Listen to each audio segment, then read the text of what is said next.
Okay, so for powering on this device, we are first going to push the power button. And you may notice that this is not plugged in currently. That's because this does have a battery and it can operate on battery mode for a little bit. You'll notice that there are a couple buttons here. The main things that we're going to be focused on are settings that we're going to go in to adjust settings. And then after we are done here, there's the therapy mode, which you would just simply push, and then that would start the therapy, or push it again to put it on standby. So let's go into settings first. Here you will see we have some settings. Here the preset is, there's only one preset. This would be if it was at home with a patient and you could have a couple different prescriptions, but we don't deal with that here. If you do try to modify that, like any setting, you would go over here to modify, and then you could try to push up or down, but you will see that there are no other settings for this option. Next is mode. We're going to discuss about auto in a moment, but there are three modes here. There's auto, advanced auto, and manual.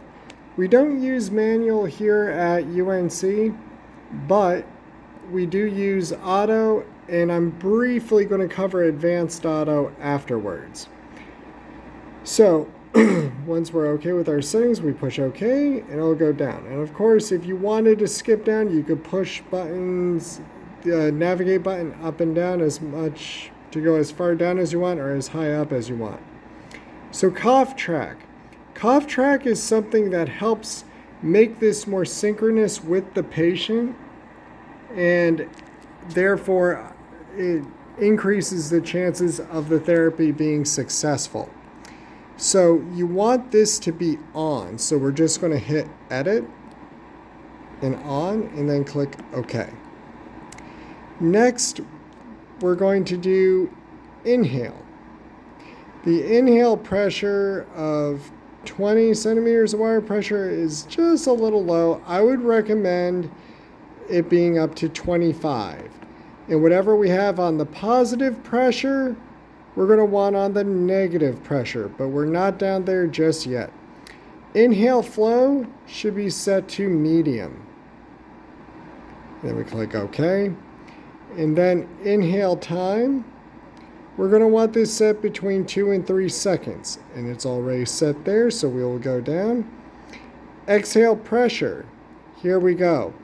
We got negative 20, but we have positive 25. Whatever they get in, we got to make sure we get out. So we got to decrease this to negative 25. And OK. Next is going to be exhale time. Exhale time, we want between 2 and 3. If you feel like they need more time to get more of the air out, like in a COPD patient or a patient with a history of COPD, that would be understandable there. And then, so we can skip down here. Oscillations. We want this on because this is going to help with our mucus clearance. This is kind of our aerobica type effect. But I'm going to recommend you can have it on inhale, just on exhale, or on both. And this is a machine you want to look at this wave graphic, because this actually tells you something.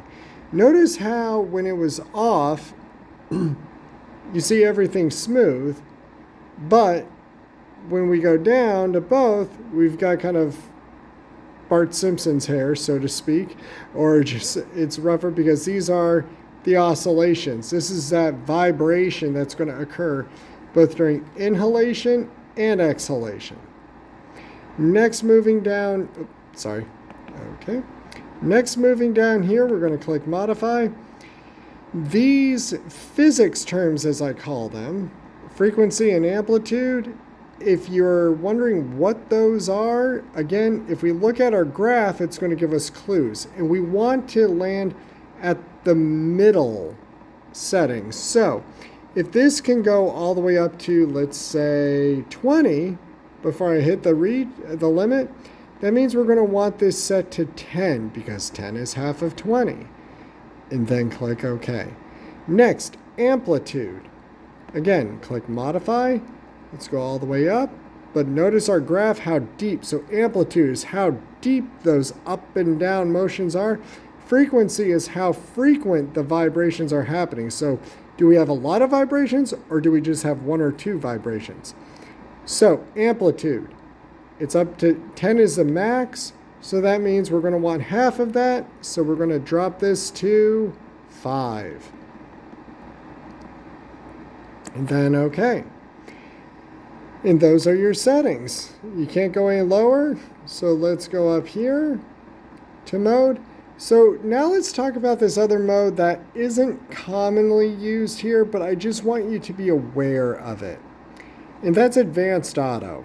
So we got a few more settings than we normally would here. So you still have cough track, but the big difference is pre-therapy breaths and the pressure for those breaths, the flow, the time. Basically, this is some before you start doing the therapy, you're giving them some warm-up breaths.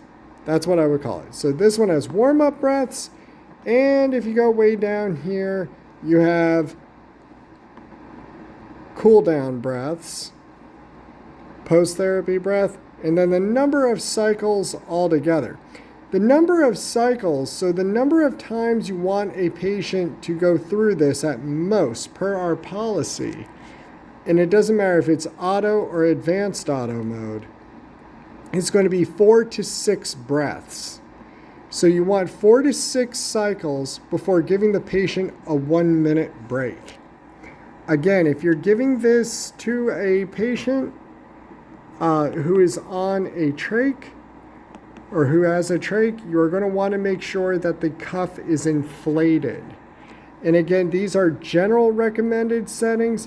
If the doctor's order says otherwise, either go with the doctor's order or have the discussion with the doctor if you feel that there's a safety concern. And that concludes this video.